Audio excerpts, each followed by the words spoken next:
Sağır bu meclisin eşkeyle dolandırma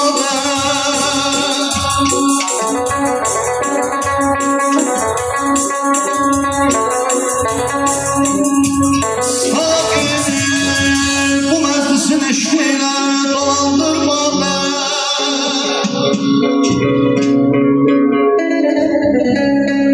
ömrümüz hasretim neyle niye geçsin bana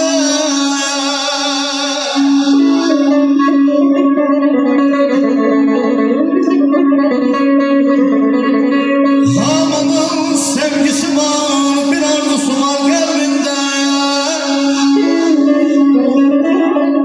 çünkü bülbül günün eşliğine gelir feryadı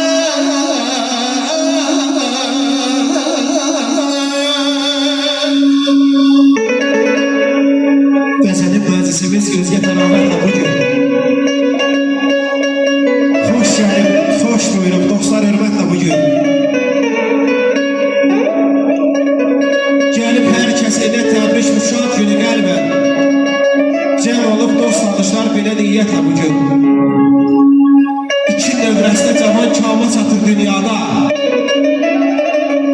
Oturub tər qoşa güllər necə ismətlə bugün.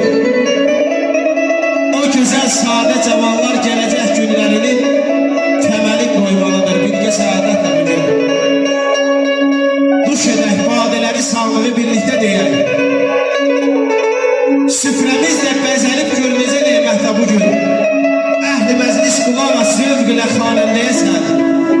Dərk edib şərh eləyək. Hər sözü neymətlə bugün. Emin var ol qardaş.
Bəxtiyar olmağın istə həmişə xəlqin